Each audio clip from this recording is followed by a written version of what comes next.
Hi friends, ഇന്ന് നടന്ന എക്സാമിൻ്റെ ആൻസറൊക്കെയാണ് നോക്കുന്നത്. വെസ്റ്റ് നൈൽ പനിക്ക് കാരണമായ രോഗാണു ഏത്?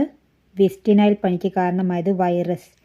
അക്ഷയ കേന്ദ്രവുമായി ബന്ധപ്പെട്ട് ചുവടെ ചേർക്കുന്ന ഒരു ശരിയായ പ്രസ്താവന. ജനങ്ങളെ സാക്ഷരരാക്കുന്നതിൻ്റെ ലക്ഷ്യമാണ്. ഇന്റർനെറ്റ് ഇലക്ട്രോണിക് സാങ്കേതിക വിദ്യയിലൂടെയാണ് ഇതിൻ്റെ പ്രവർത്തനം. ശരിയാണ്. ഗവേണൻസിലൂടെ ഗവൺമെൻറ് നൽകുന്ന സേവനങ്ങൾ ജനങ്ങളിലെത്തിക്കുന്ന സംരംഭമാണ്. എല്ലാം ശരിയാണ്. വിവരാവകാശ കമ്മീഷനുമായി ബന്ധപ്പെട്ട് ശരിയായ പ്രസ്താവന ഏത്?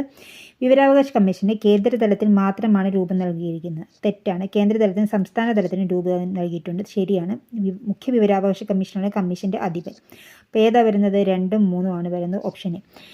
ചുവടെ ചേർക്കുന്നവയിൽ ശരിയായ പ്രസ്താവന ഏത്? ദേശീയ തലത്തിൽ അഴിമതി തടയുന്നതിനായി രൂപം നൽകിയിരുന്ന സ്ഥാപനമാണ് ലോക്പാൽ. ശരിയാണ്. സംസ്ഥാന തലത്തിൽ അഴിമതി തടയാൻ വേണ്ടി യൂസ് ചെയ്യുന്നത് ലോകായുക്ത. അതും ശരിയാണ്. ഭരണതലത്തിലും ഉദ്യോഗസ്ഥ തലത്തിലും രാഷ്ട്രീയ തലത്തിലുമുള്ള അഴിമതി തടയുകയാണ് ഇവയുടെ ലക്ഷ്യം.